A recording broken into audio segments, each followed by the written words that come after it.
Alhamdulillahilladzi ahyana ba'dama amatana wa ilaihin nusyur. Asbahna ala fitratil Islam wa kalimatil ikhlas wa ala dini nabiyyina Muhammadin sallallahu alaihi wasallam wa ala millati abina Ibrahim hanifa wa ma kana minal musyrikin. Asyhadu an la ilaha illallah wahdahu la syarikalah ilahul awwalin wal akhirin wa asyhadu anna Muhammadan abduhu wa rasuluh arsalahu Allahu rahmatan lil alamin. Yaqulu jalla wa ala fi kitabihil aziz, a'udzu billahi minasy syaithanir rajim. Wa'mur ahlaka bis salati wastabir 'alaiha la nas'aluka rizqan nahnu narzuquk wal aqibatu littaqwa. Suruhlah wahai Muhammad keluargamu untuk mendirikan salat dan bersabarlah di dalam menunaikannya. Kami tidak meminta rezeki kepadamu, tapi kamilah yang memberi kamu rezeki. Dan sungguh kesudahan yang baik adalah milik orang-orang yang bertakwa. Surat Thaha, surat ke-20, ayat 132-133. Di surat sebelumnya, di Maryam 65, Allah mengatakan, Rabbus samawati wal ardi wa ma bainahuma. Dialah Allah, Tuhan yang mengatur urusan di langit dan di bumi, dan yang terletak di antara keduanya. Fa'budhu, sembahlah dia, beribadahlah kamu kepadanya. Wastabir li ibadatih, dan sabarlah dalam beribadah itu. Hal ta'lamu lahu samiyya, apakah kamu pernah menemukan sosok yang sama dengannya? Surat Maryam ayat ke-65. Bapak Ibu yang mulia, kita bersyukur kepada Allah. Allah masih kembalikan nafas kita di pagi ini. Allah kembalikan roh kita. Allah sehatkan kita, Allah kuatkan fisik, akal fikiran dan iman kita, sehingga Allah mudahkan kita berada di tempat terbaik di muka bumi, rumah di antara rumah-rumah Allah. Semoga Allah bimbing kita terus untuk taat kepadanya dan menerima ketaatan dan kesolehan kita. Salawat dan salam kita doakan semoga tercurah pada Rasulullah Muhammad sallallahu alaihi wasallam, contoh terbaik dalam segala kebaikan. Semoga Allah taklukkan dan tundukkan hati kita sehingga mudah baginya mengikuti petunjuk dan bimbingan Rasulullah dan kelak dikumpulkan bersama beliau di dalam surga. Amin. Amin ya rabbal alamin.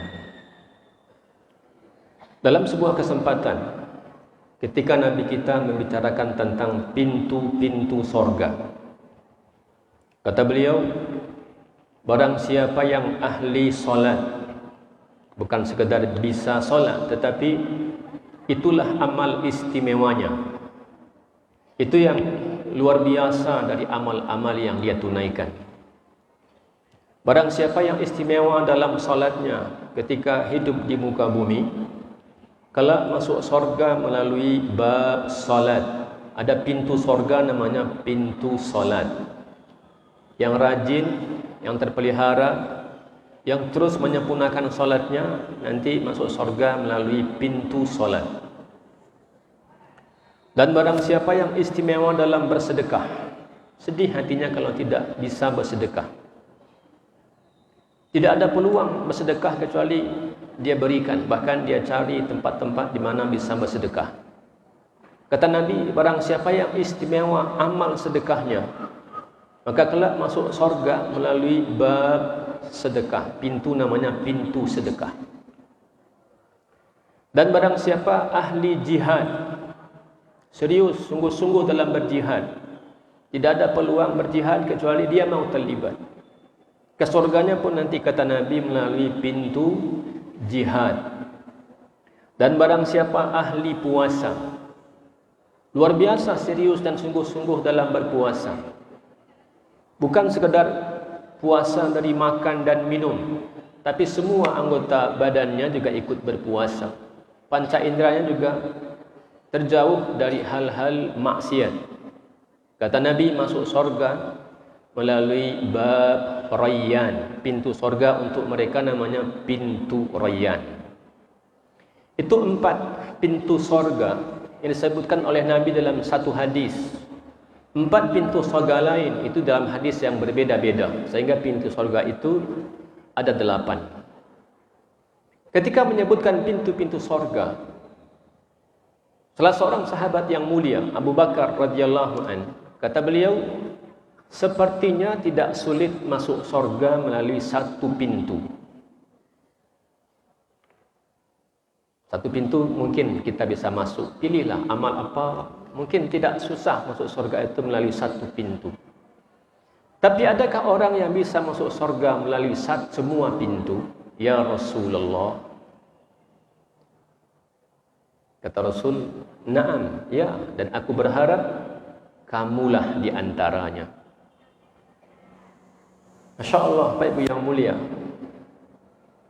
Pagi ini tema kita tentang pintu surga mana yang kita booking.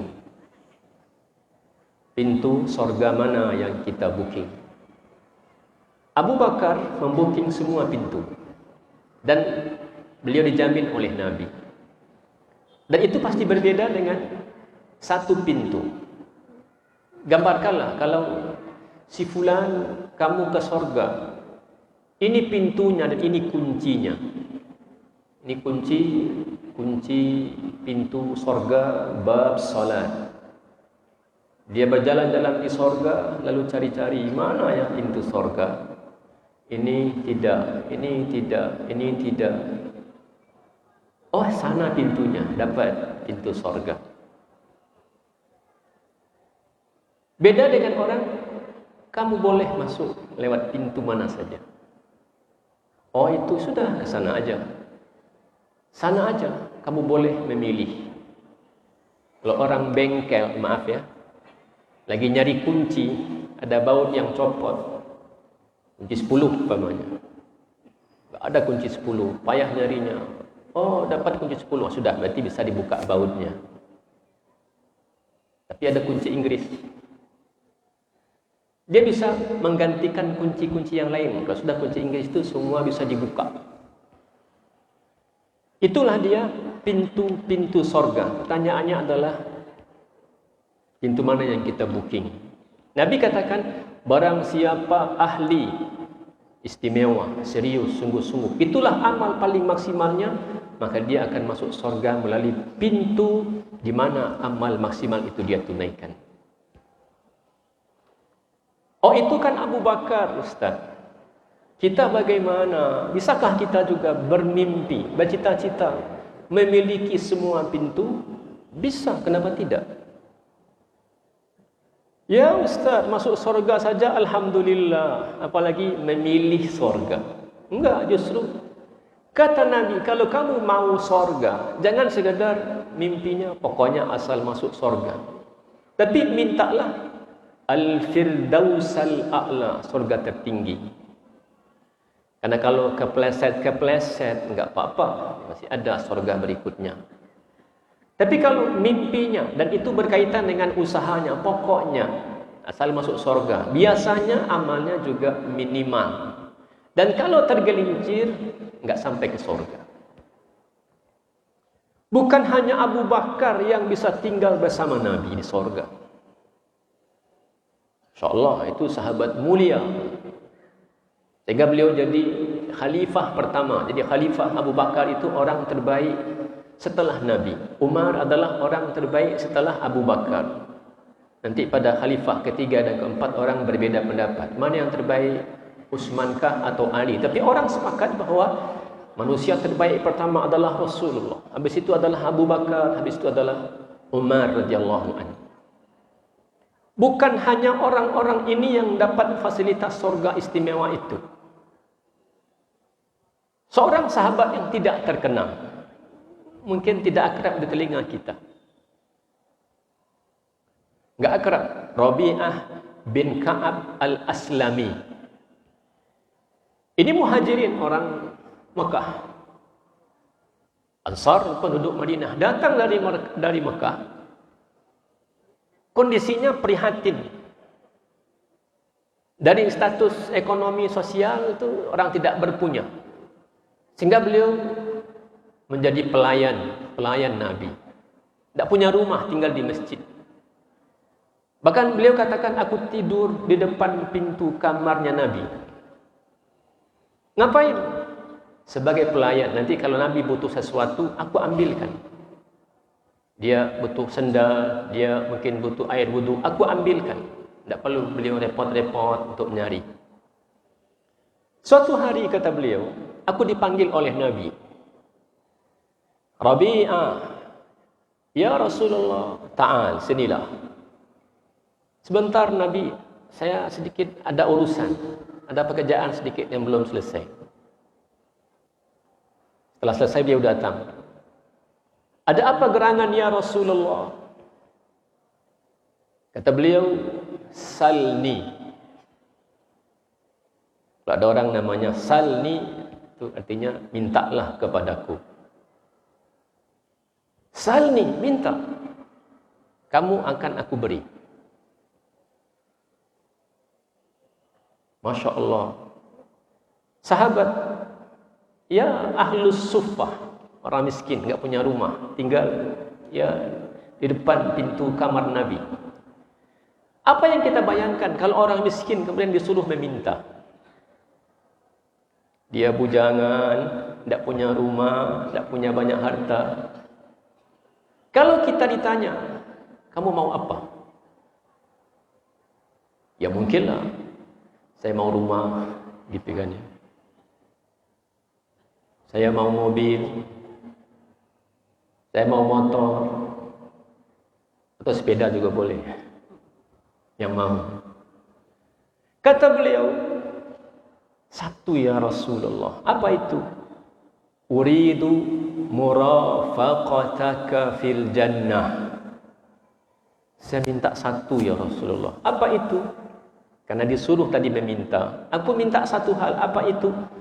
Aku pengen menemanimu di sorga. Sorga mana itu? Sorga ala kadarnya atau sorga terbaik? Sorga terbaik. Ini orang biasa, orang miskin, tidak terkenal. Bahkan hanya 3 atau 4 hadis yang beliau riwayatkan dari Nabi. Mimpinya apa? Aku pengen menemanimu di sorga. Sampai-sampai baginda Rasul pun heran. Aw ghaira dzalik, gimana kalau ganti sama yang lain? Kamu enggak pengen punya rumah, enggak pengen punya ya unta, kambing-kambing, apa enggak pengen punya kendaraan, bahkan apa enggak pengen punya pasangan hidup juga? Kata beliau, la huwa dzaka ya Rasulullah. Enggak, saya enggak mau yang lain. Hanya itu yang saya inginkan. Kata Nabi alaihi salatu wasalam, baik, kalau begitu a'inni ala nafsika bikathratis sujud. Baik, kalau itu mimpimu, bantu aku.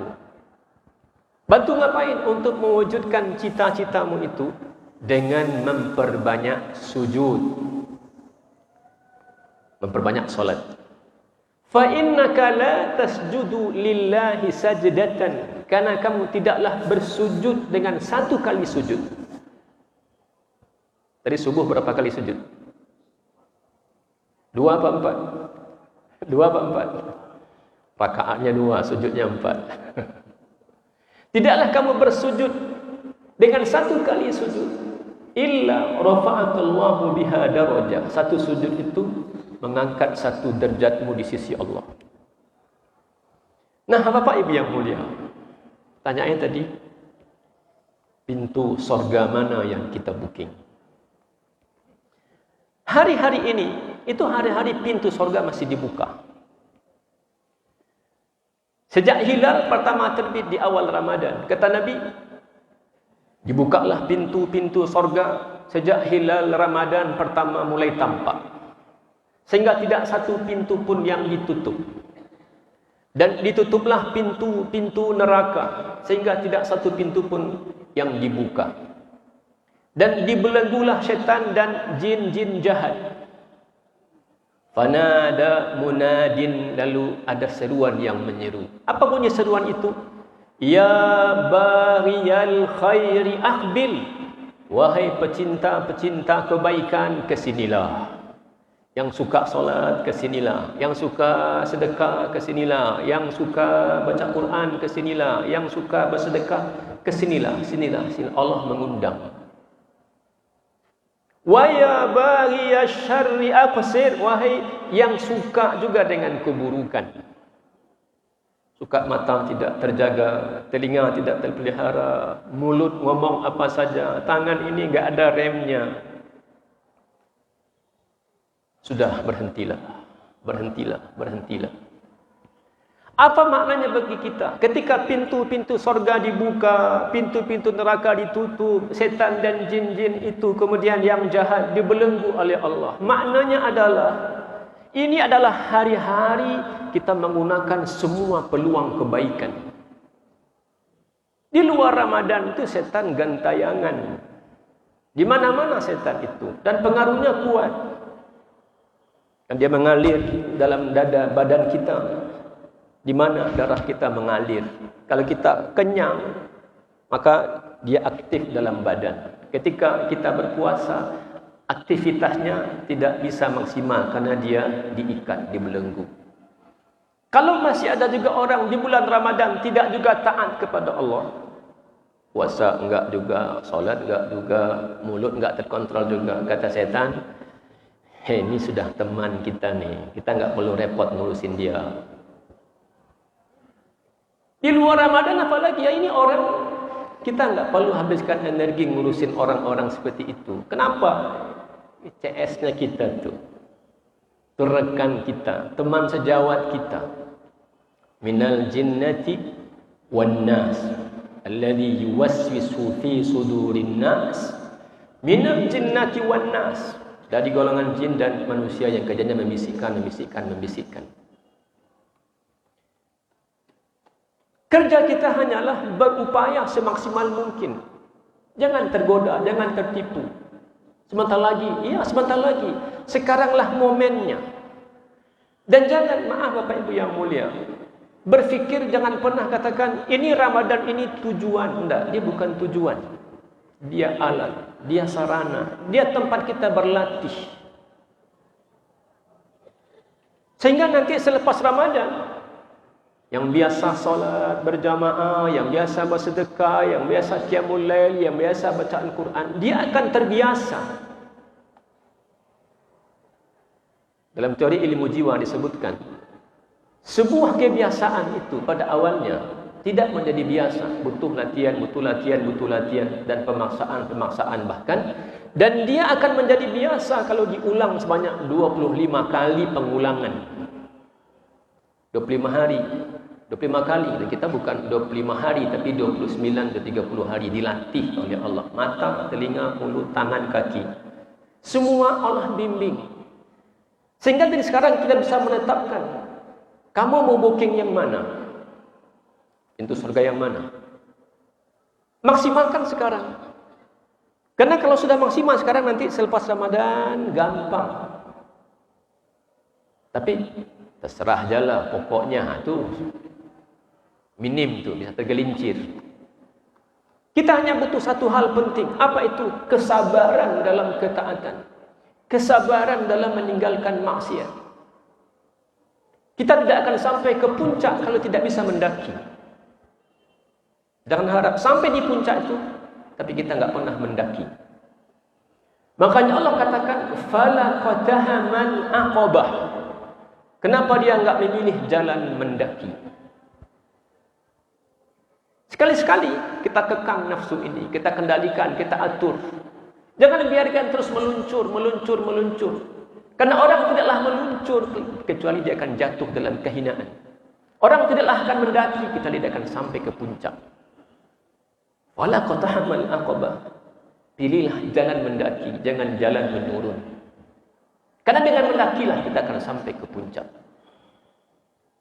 Fala qatahamal aqabah, wa ma adraka mal aqabah. itu fakku raqabah atau it'amun fi yaumin dhi maswabah, berkorban, berkontribusi, beramal soleh dengan apa yang kita bisa agar sampai di puncak. Sadarilah bahwa ketaatan itu berguna dalam hidup. Kenapa dosa itu dilarang? Kenapa zina dilarang? Kenapa mencuri dilarang? Berjudi dilarang? Karena berbahaya. Kenapa alkohol itu diharamkan? Karena berbahaya. Ya sudah candu puluhan tahun. Ya kalau kita berhenti, kita mendapatkan manfaatnya. Karena maksiat, kalau kita tinggalkan, kita langsung rasakan manfaatnya.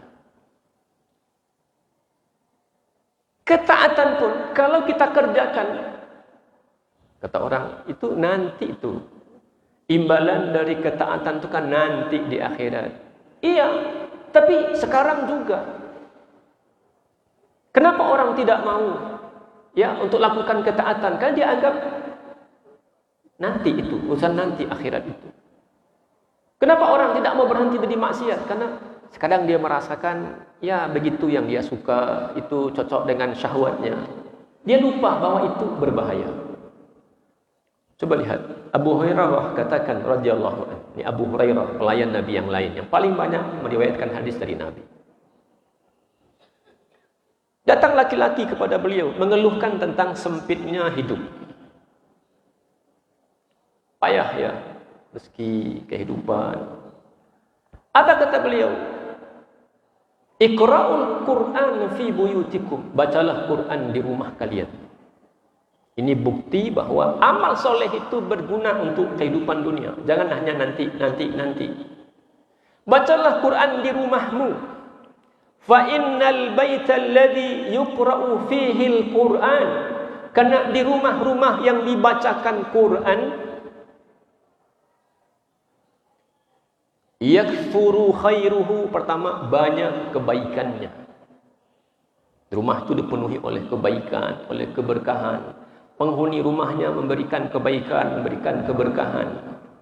Anaknya, istrinya, suaminya, bahkan harta benda yang di dalam rumah itu mendatangkan kebaikan. Wa yaqillu syarruhu, dan sedikit sekali keburukannya. Sedikit keburukannya.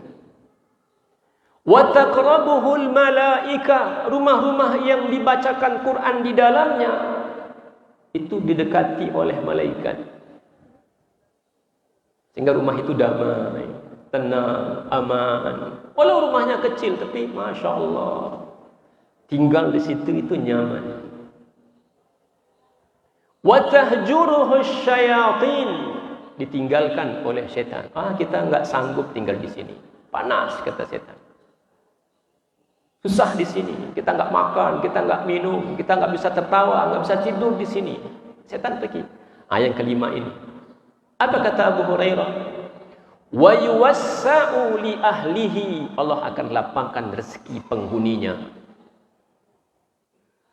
Jadi ngaji itu bukan sekedar urusan akhirat, pahalanya sekian. Itu bahkan kita nikmati di dunia. Sebaliknya, wal baitul ladzi la yuqra'u fihi al-Qur'an, di rumah-rumah yang tidak dibacakan Quran di dalamnya, sudah kayak kuburan. Enggak ada Quran di situ. Apa kata Abu Hurairah? Banyak keburukannya. Penghuninya buruk, bukan jelek ya, buruk. Kelakuannya buruk. Ya, hubungan suami istri buruk, dengan anak, dengan ayah, dengan ibu buruk. Dan sedikit sekali kebaikannya, Tahduruhu syayatin, setan nyaman di sana. Enak kita di sini ya. Bisa makan, bisa minum, bisa tidur, bisa tertawa kita di sini. Tapi wa tahjuruhul malaika, malaikat menjauh. Malaikat enggak mau di situ. Wa yudayyaqu li ahlihi, dan disempitkan rezeki penghuninya. Ingat, Kesolehan kita itu bukan urusan nanti. Sekarang kita rasakan. Maksiat dan dosa itu bukan hanya nanti, neraka, akhirat, bukan itu. Sekarang kita rasakan.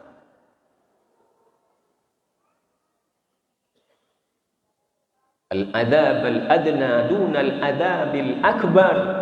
Ibnu Abbas katakan, apa maksudnya? Adab yang kecil itu apa? Kegelisahan, kecemasan, kekhawatiran di dunia sebelum nanti dengan al-adab al-akbar, adab yang besar di akhirat. Yakinkan diri kita. Allah enggak dapat apapun kalau kita taat kepada Dia. Enggak ada pengaruhnya sama Allah. Allah tidak rugi apapun kalau kita membangkang kepadanya, enggak ada. Itu hanya tentang kita. Karena makhluk yang menyembah Allah itu sangat banyak. Ngapain pula dia bergantung kepada kita penduduk bumi ini? Ngapain? Dekat dengan dia di Baitul Ma'mur. Ka'bah di bumi, di atasnya persis namanya Baitul Ma'mur. Jadi andai Baitul Ma'mur itu jatuh, maka dia akan menimpa Ka'bah yang di Mekah itu. Ada apa dengan Baitul Ma'mur? Nabi katakan, saya lihat, ya, ketika Isra dan Mi'raj di Baitul Ma'mur itu 70.000 malaikat bertawaf setiap hari. Ya Allah, labbaik Allahumma labbaik. Yang mengekspresikan ketaatan dan kepatuhannya kepada Allah 70.000. Dan kata Nabi, yang kalau sudah tawaf dia di hari itu, entah kapan lagi akan dapat giliran. Banyak enggak? Berapa tuanya usia bumi ini? Berapa tuanya usia langit ini? Kalau dia sudah tawaf, enggak ada jaminan kapan tawaf yang kedua. Kita kalau pergi haji, pergi umrah, bisa tawaf pertama, bisa tawaf kedua. Bulan ini bisa, 6 bulan lagi bisa lagi berangkat. Tahun ini bisa, tahun depan bisa lagi berangkat. Dibandingkan dengan penduduk bumi, penduduk langit yang lebih taat kepada Allah itu jauh lebih banyak. Jadi Allah enggak pernah mikirin kita. Enggak ada pengaruhnya dia. Kalau kita taat, apakah dia akan bertambah hebat? Enggak. Kalau kita durhaka, apakah dia akan jadi kecil? Enggak. Di Baitul Ma'mur begitu banyak makhluk Allah yang bersujud kepadanya. Bersabar saja, bersabar. Dan sabar ini paling berat.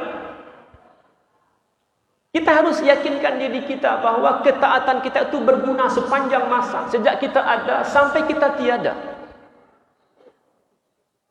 Ketika Nabi kita alaihi salatu wassalam ditakut-takutkan oleh orang-orang kafir di surat Al-A'raf surat 7 196,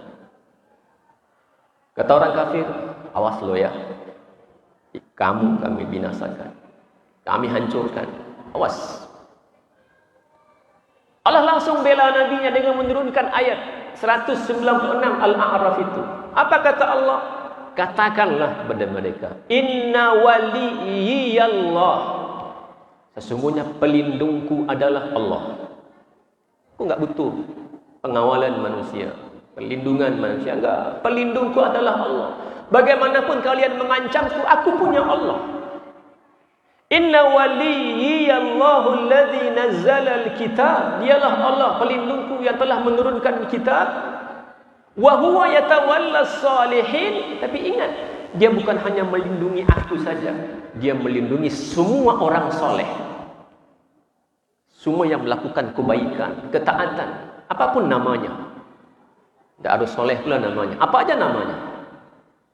Kalau dia beramal soleh, kata Allah, wa huwa yatawallas salihin, Allah akan melindungi, menjaga dan mengawal orang-orang soleh itu, siapapun namanya.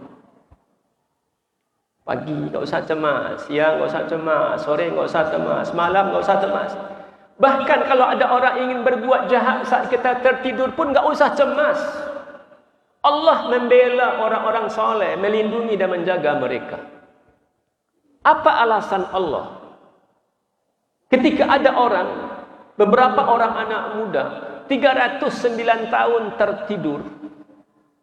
Tapi ingat ya, ketika terbangun tidak ada yang rusak dari fisiknya. Ini sudah 309 tahun matanya enggak buka-buka. Awal dibuka, masih bisa dibuka normal. Telinga setelah 309 tahun enggak mendengar, dia masih bisa mendengar. Ini mulut 309 tahun enggak pernah ngomong. Ketika terbangun masih bisa ngomong. Apa alasannya? Kenapa Allah yang jaga fisik ini ketika saat tertidur? Innahum fityatun amanu bi rabbihim wa zidnahum huda. Karena mereka adalah anak-anak muda yang beriman. Kita mungkin punya pengalaman dengan kakek kita, nenek kita. Tetangga kita lama sakit, tergeletak di kasur di rumah. Semua sudah diurus dari atas tempat tidurnya. 6 bulan, setahun, 2 tahun. Setelah 6 bulan, ada kulit yang terkelupas. Ini kok sudah berdarah ya? Ini kok gimana kulitnya? Tapi Allah coba bayangkan, 309 tahun orang ini tidur. Tidak ada yang rusak dari badannya. Tidak ada kulit yang terkelupas. Tidak ada darah mengucur. Tidak ada telinga yang tuli. Tidak ada mata yang buta, yang kabur. Tidak ada. Setelah 309 tahun. Allah jaga. Kapan badan ini dibalikkan ke kanan? Kapan badan ini dibalikkan ke kiri, ke kanan, ke kiri, ke kanan? Kapan dia butuh cahaya matahari? Kapan dia harus dihindarkan dari cahaya matahari? Karena apa? Karena keimanannya, karena kesolehannya. Tertidur 309 tahun pun tidak ada kulit yang terkelupas. Coba, nenek kita, kakek kita di rumah, tetangga kita di rumah, setahun di atas tempat tidur, sudah kayak apa kulitnya di belakang ini. Ini 309 tahun. Nggak ada mata yang kabur, nggak ada yang telinga yang tuli, nggak ada yang bisu. Masih normal. Itu gunanya kesolehan kita, berguna. Kita terbangun, kita sibuk, kita punya aktivitas, bahkan kita tertidur pun berguna. Bahkan maaf, andai kita sudah tiada pun, anak cucu kita mendapatkan kenikmatannya karena kesolehan kita masa lalu. Saya sering menyebut kisah Nabi Khidir dengan Musa. Kalau kita ikuti pola fikir yang pertama, kedua dengan yang ketiga, maka semuanya binasa. Dia naik sampan, lalu sampan itu dibolongin. Itu merusak. Sehingga Nabi Musa komplain. Sampai di darat ada anak kecil dipukul lalu mati. Merusak sehingga Nabi Musa komplain. Yang ketiga, dalam kondisi lapar masuk kampung. Hei penduduk, tolonglah, kami kelaparan. Adakah yang mau beri makan? Enggak ada yang mau beri makan. Tiba-tiba dia lihat ada rumah yang sudah mau roboh. Rumah mau roboh. Beda dengan yang pertama. Pertama sampan dibolongin, itu destruktif, merusak. Itu bisa dipidana. Ada anak kecil, ya dia bunuh, itu merusak, bisa dihukum. Tapi ada rumah yang sudah mau roboh. Kalau diikuti logika yang pertama, ini rumah mau roboh ini, itu ancaman. Ada orang lewat, bisa jadi roboh rumahnya. Ya kan? Ini rumah mau roboh, gak bisa dipakai juga, ngapain? Seperti banyak rumah kita, rumah-rumah gadang kita, sudah lama. Ini mau diapain rumah ini? Tunggu aja lah roboh gitu kan. Tapi Nabi Khidir punya urusan lain. Ketika ditanya pada ujungnya, beliau jelaskan, ini tentang sampan begini kasusnya, ini tentang anak begini kasusnya. Wa ammal jidaru, adapun tentang dinding yang mau roboh itu. Fakana li ghulamaini, dia milik 2 orang anak muda. Belum balik ni, gulam ni yang umur 9-10 tahun. Yatimaini, dua-duanya yatim. Anak 9-10 tahun yatim. Sekarang 2 orang ini tinggal di Madinah, di kota. Wa kana tahtahu kanzun lahuma. Di bawahnya, di bawah rumah itu ada harta peninggalan ayahnya, warisan ayahnya. Dulu kakek nenek kita bangun rumah gadang, ada uang itu ditaruh di tonggak.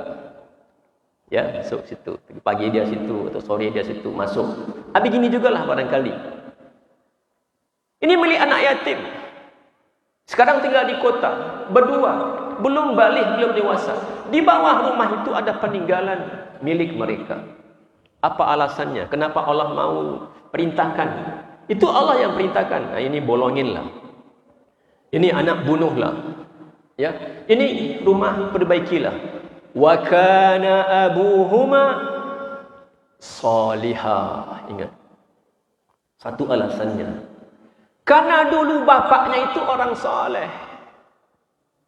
Itu alasannya, rahasianya. Salatnya tidak centang perenang, terpelihara.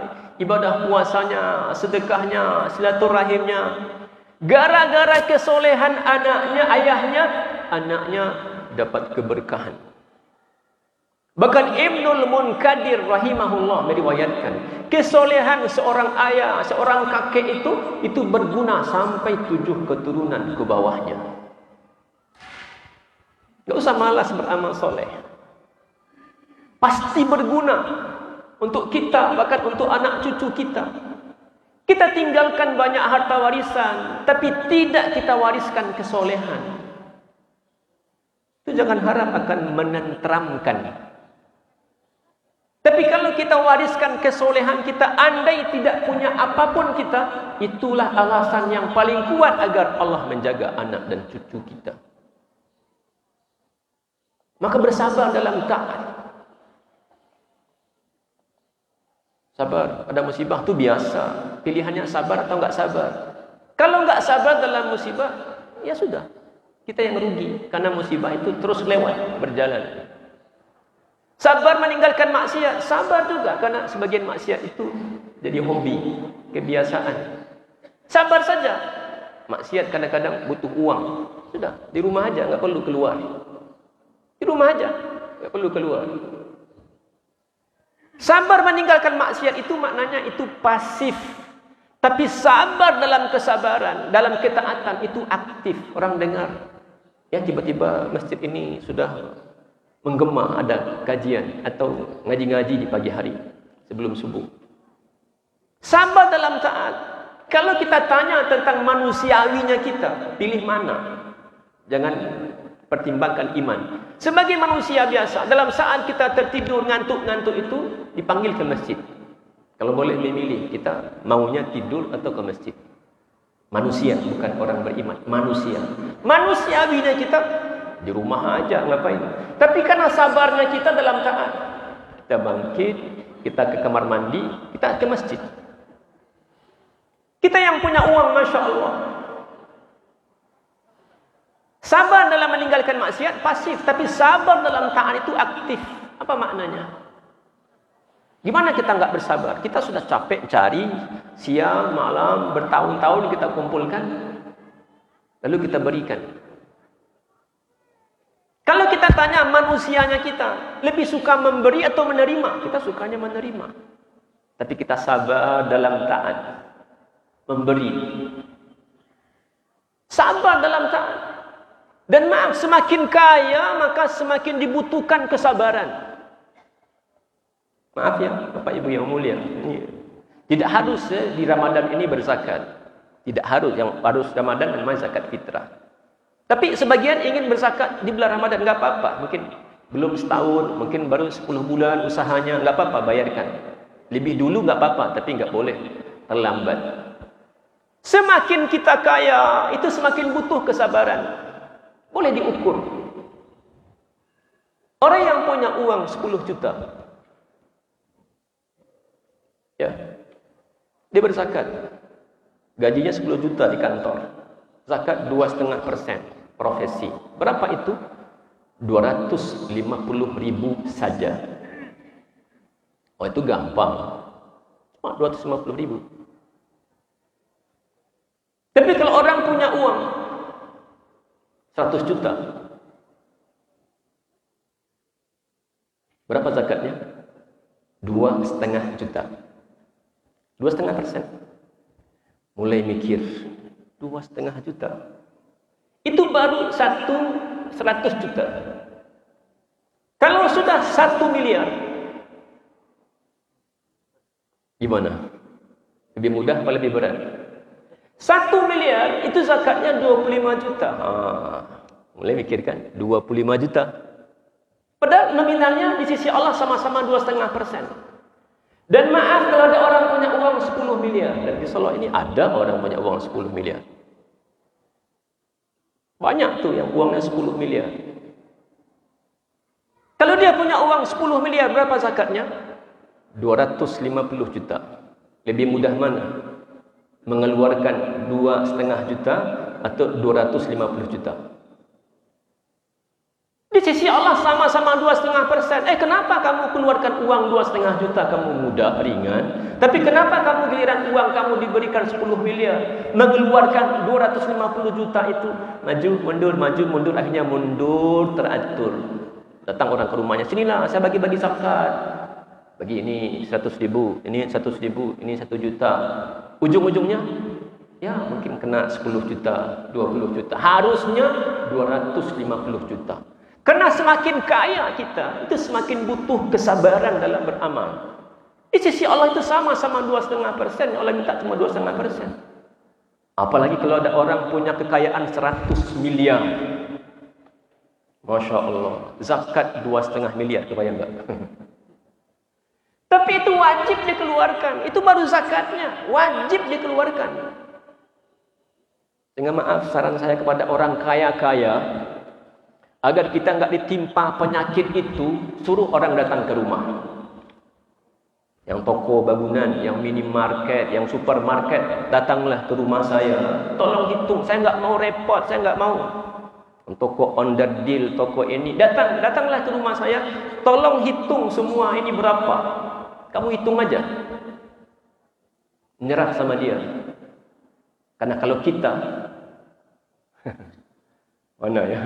Mau kena 200 juta atau 20 juta. Butuh kesabaran. Beramal soleh itu butuh kesabaran. Yang kaya butuh kesabaran. Karena kita sedang menentukan, kita mau booking surga yang mana, pintu mana, pintunya. Tadi malam sampaikan bukan amal kita, tapi berdasarkan rahmat dan karunia Allah. Tapi mau masuk pintu mana? Pintu salat kah? Coba cek salat kita itu seperti apa, layak enggak? Sedekah layak enggak? Puasa layak enggak? Layak enggak? Booking. Dengan kesabaran. Imam Syafi'i rahimahullah. Ini beliau catat dari penduduk Madinah. Ada beberapa yang saya lihat penduduk Madinah itu mana ya enggak bersabar betul. Ada laki-laki tua kata beliau. Itu berjalan jauh ke rumah seseorang. Ngapain? Mengajari anak-anak atau artis menyanyi. Jadi ada juga di Madinah itu dulu ada orang nyanyi artis. Ada guru datang. Les privat. Ada privat nyanyi. Bolak-balik.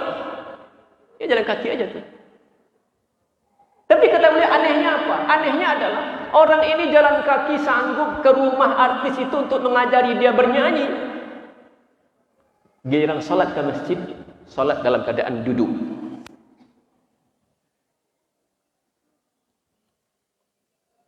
Dia sanggup berjalan, mungkin setengah jam, mungkin 1 jam berjalan. Kan berdiri itu kan. Giliran salat, dia ngambil kursi. Salat dalam keadaan duduk.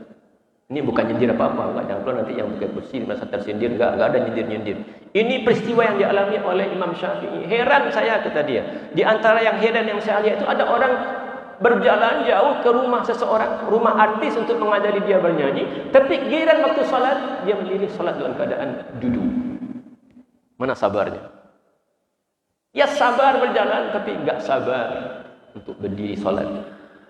Masih mending tuh, masih mending. Enggak usah pulang kaget. Dia masih salat dalam keadaan duduk. Kita menemukan betapa banyak orang di waktu siang, di waktu pagi, di waktu malam berjalan. Bahkan goes antar kota. Iya kan? Mana goes sekarang nih hari Minggu? Padang Panjang. Goes. Ini maaf enggak nyindir-nyindir juga, jangan ketawa ya. Enggak. Ya. Dia sanggup naik sepeda, mengayuh sepeda berjam-jam. Pagi berangkat, ya, sampai Singkara, sampai Padang Panjang, nanti pulang lagi sore. Habis itu enggak ke masjid. Yang tadi masih ke masjid kan? Masih ke masjid ya. Ada orang maaf ya, Masya Allah, hobi ya. Dan ini rutin, yang enggak habis pikir itu saya itu rutin. Bukan sekali-sekali, tapi rutin. Pagi itu ada 3 di kanan, 3 di kiri. Pernah lihat enggak? 3 di sini, 3 di sini. Wow.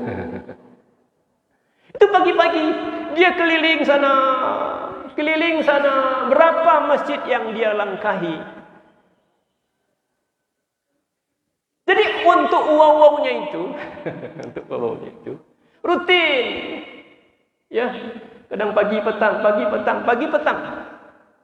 Bawa 3 kanan, 3 kiri ke masjid. Entah bilung. Sabar dalam taat. Kalahkan diri kita itu. Jangan biarkan dia meluncur. Oh, ini dia senang, dia suka, dia senang, dia suka. Enggak. Karena nafsu kita itu sukanya yang mudah, yang enak. Tapi yang mudah dan enak itu belum tentu baik. Bagaimana Allah katakan? Betapa banyak yang kamu katakan itu baik, tapi kata Allah enggak baik. Dan betapa banyak yang kata kamu enggak baik, tapi kata Allah baik. Sabar dalam taat. Kalahkan diri kita. Azan, ya saatnya salat.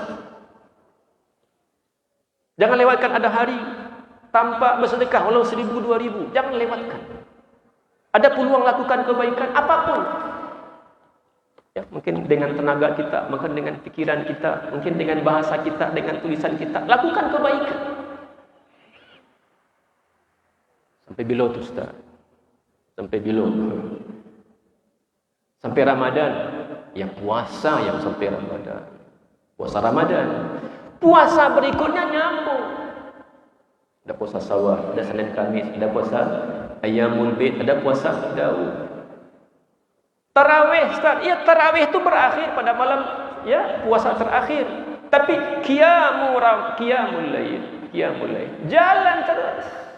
Karena yang Allah maksudkan dengan Ramadan ini dilatih sehingga jadi biasa. Jangan pokoknya itu namanya Ramadan itu jadi tujuan. Enggak, dia hanya jadi alat, jadi sekolah, jadi madrasah sehingga amal-amal soleh yang kita tunaikan sekarang itu mudah.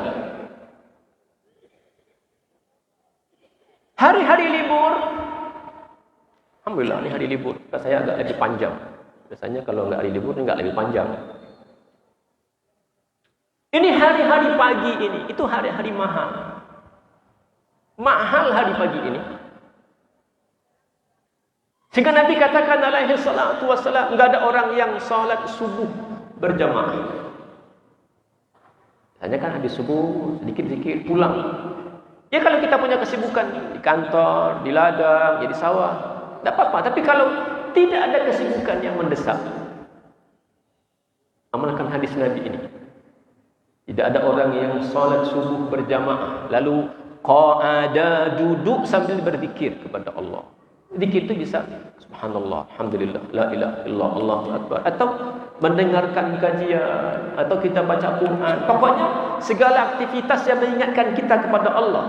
Ya, bukan ini gimana urusan sawah, ini gimana urusan kantor, oh ini gimana urusan anak. Enggak. Yang kita lakukan semua yang mengingat Allah, mendekatkan kita kepada Allah. Habis subuh itu. Hatta tadlu asyamsu, sampai terbit matahari. Enggak lama. Ya. Tadi habis salat jam berapa? 5.25 namanya. 1 jam kemudian 6.25. Masuk waktu syuruk. Ya, enggak persis saat terbit matahari. Karena saat terbit matahari itu makruh salat, dilarang salat. Tundalah sampai 10-15 menit. Mirip-miriplah dengan waktu maghrib. Berapa maghrib hari ini?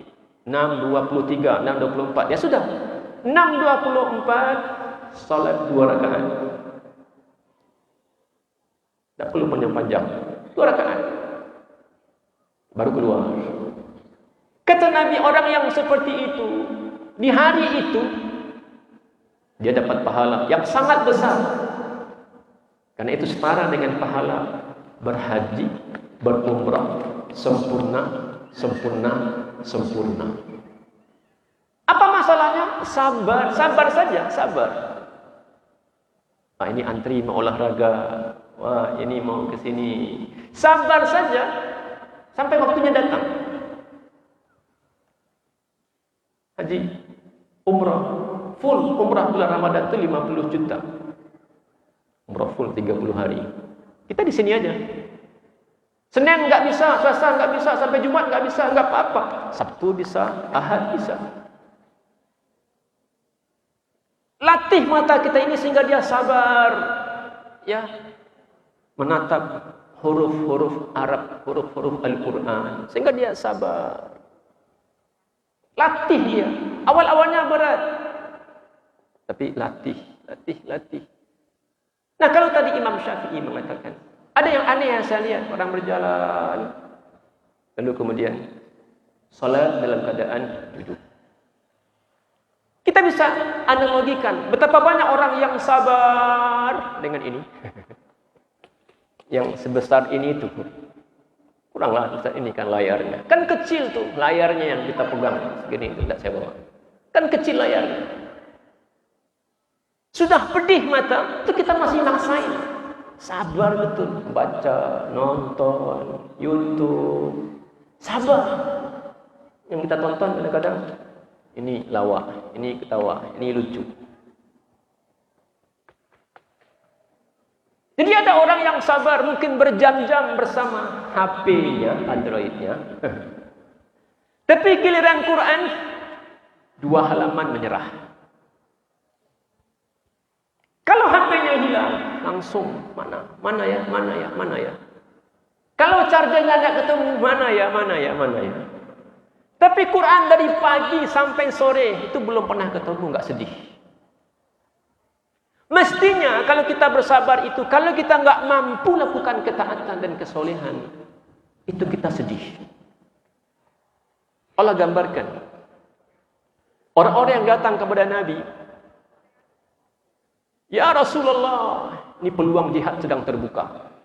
Rasul mobilisasi, kita mau berperang, pergi berjihad. Kumpulkan uang, kumpulkan senjata, kumpulkan orang.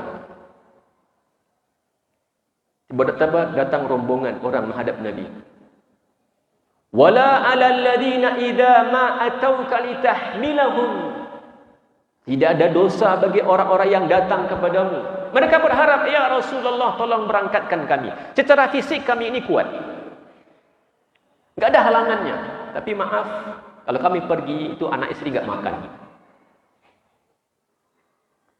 Tolong ya Rasulullah. Kata Nabi, qultu la ajidu. Maaf ya.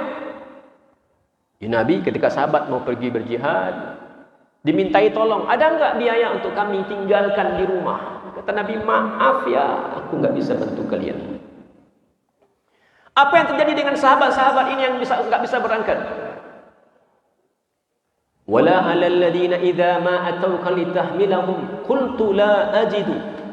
Dia katakan, aku enggak punya. Gimana lagi?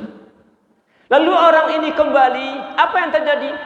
Wa a'yunuhum tafidu minad dam'i hazana. Air mata mereka ini bercucuran, sedih karena enggak bisa pergi berperang, enggak bisa beramal soleh. Dia sabar tapi enggak ada peluang. Gimana? Sahabat kalau mereka berkompetisi dengan sahabat lain itu enggak ada urusan dunia.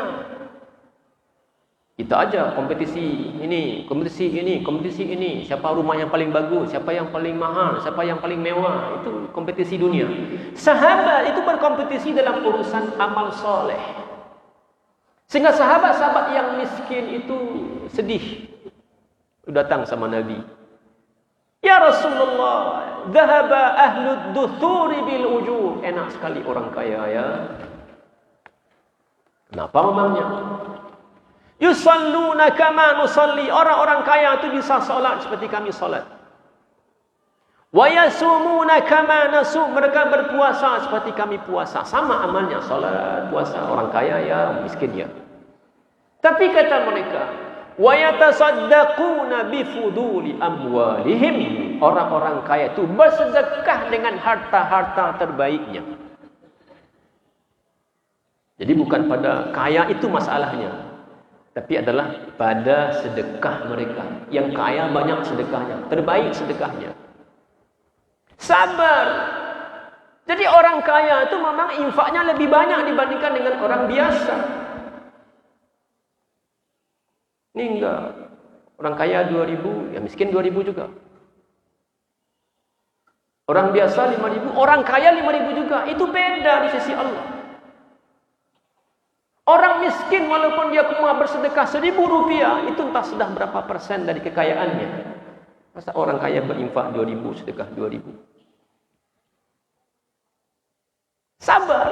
Sabar itu kita menaklukkan hati kita. Hati kita maunya sedikit. Lawan.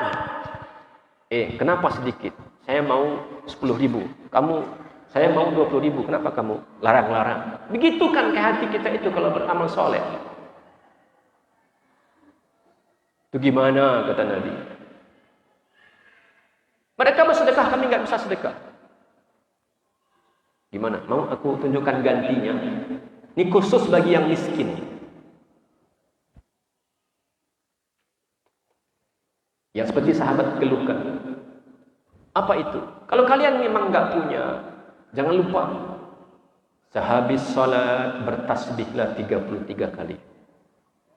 Subhanallah, subhanallah, subhanallah. Sehabis salat jangan lupa baca alhamdulillah, alhamdulillah, alhamdulillah 33 kali. Allahu akbar, Allahu akbar, Allahu akbar 33 kali. Lalu ikuti la ilaha illallah sampai dia menjadi 100 kali. Oh, terhibur orang-orang miskin. Oke, enggak apa-apa. Orang kaya berinfak dengan uangnya, dengan hartanya, kita berinfak dengan subhanallah, alhamdulillah, Allahu akbar. Tiba-tiba ternyata hadis ini bocor. Yang lain juga tahu. Abu Bakar juga tahu, Umar juga tahu, Abdurrahman tahu, Utsman bin Affan tahu. Sehingga mereka yang kaya-kaya ini habis salat pun subhanallah, subhanallah, subhanallah. Datang lagi yang miskin-miskin ini kepada Nabi, ya Rasulullah, malang nasib kami. Gimana? Ya tadi kami puasa, mereka puasa. Mereka salat, kita salat. Mereka bersedekah, kita nggak bisa sedekah. Kita hanya subhanallah, subhanallah, subhanallah. Giliran kita baca subhanallah, subhanallah, subhanallah, itu mereka juga baca. Mereka juga baca. Akhirnya ini menjadi amal orang miskin dan amal orang kaya. Orang kaya silakan baca subhanallah, subhanallah, subhanallah, alhamdulillah, alhamdulillah, alhamdulillah. Orang miskin baca subhanallah, subhanallah. Jangan sampai orang miskin yang nggak punya dia panjang zikirnya subhanallah, subhanallah, subhanallah. Orang kaya juga ngandalin subhanallah, subhanallah, subhanallah. Ya enggak. Yatasaddaquna bi fuduli amwalihim. Bersedekah dengan harta-harta terbaik. Mari Bapak Ibu yang mulia, hanya butuh kesabaran, hanya butuh kesadaran bahwa amal soleh itu berguna untuk kita saat kita hidup, beraktivitas, saat kita tertidur, bahkan maaf, andai kita sudah tiada, masih berguna untuk anak-anak kita. Allah a'lam. Assalamualaikum warahmatullahi wabarakatuh.